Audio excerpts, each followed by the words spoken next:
Hey viewers, real quick, click the top link in the video description to join my mailing list. I'll have merch and a book coming out soon, so join the mailing list and I can send you updates on those things.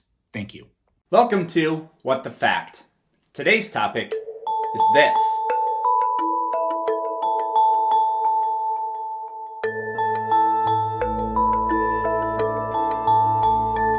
This is the so-called Tabletop Illusion, and it's one of my favorites because of how much it drives me crazy.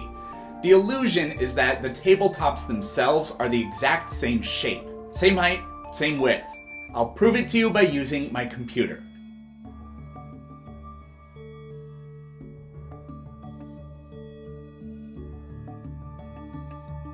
Let's discuss how our brains process visual information.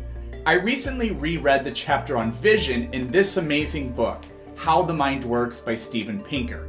Needless to say, this video will be nowhere near as in-depth. This is a Necker cube. You can make the Necker cube flip spontaneously by imagining either the bottom square being the front-facing surface or the top square being the front-facing surface. Pause the video and do that a few times for fun. This is possible because a Necker cube isn't a real object. It's not really 3D, but it's easy to imagine it as a 3D object. But the Necker cube doesn't screw with your brain like the tabletop illusion does. Why not? I think it's because, like I said, a Necker cube isn't a real object, but tables are. Here's an attempt to make a real Necker cube, and look, it's paradoxical. This is an impossible shape. Here's a non-paradoxical 3D Necker cube, and look, you can't make the front face flip to the back. I'm just gonna grab the closest random object. Here it is.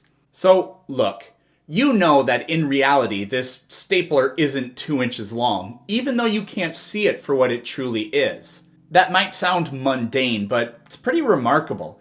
It just doesn't seem special because our brains are so good at it. We take in enormous amounts of clues from the environment in order to make sense of objects that are skewed one way or another. We mentally rotate objects without actually rotating them. The tabletop illusion is so bizarre because it takes advantage of this fact. If these were real tables, then they would not be identical at all. If we rotated this table, it would appear even longer and skinnier. If we rotated the other one, it would become even more square. The bottom lip of the table and the legs serve as environmental cues, and our brains just can't reconcile that these shapes can be the same. Let me be clear.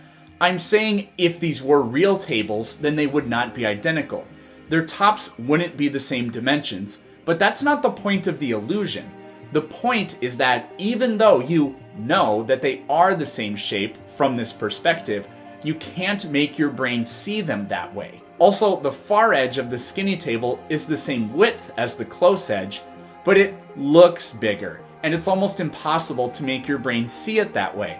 That's because, in reality, if it was a real table, the far edge would have to be much wider in order for it to appear the same width as the closer edge. Another popular perspective illusion is the Ames room, named after Albert Ames Jr., an American scientist. This room is really a severely skewed trapezoid, but from just the right angle, it looks like a regular square room.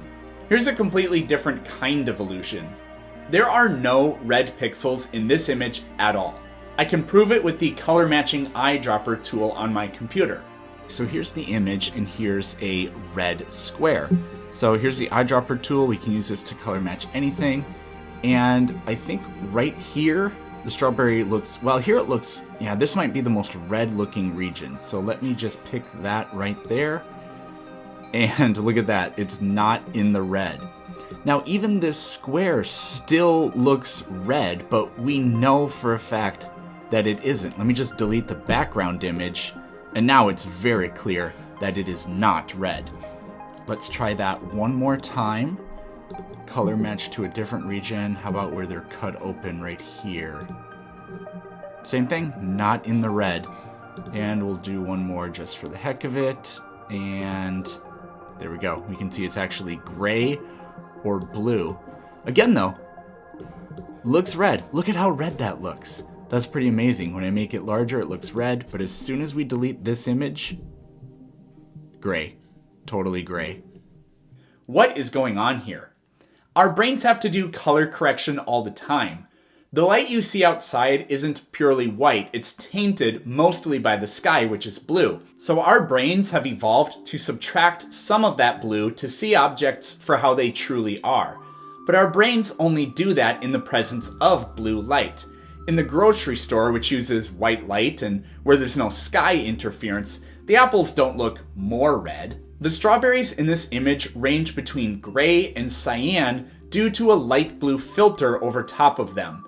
In the original image, they are red, but the red parts have been turned either gray or cyan due to the overlying blue filter. Our brains color correct by subtracting a little bit of blue. Now, gray pixels plus a little blue minus a little blue equals gray, but the strawberries don't look gray, they look red. Your brain can't reconcile the fact that there's some blue to start with.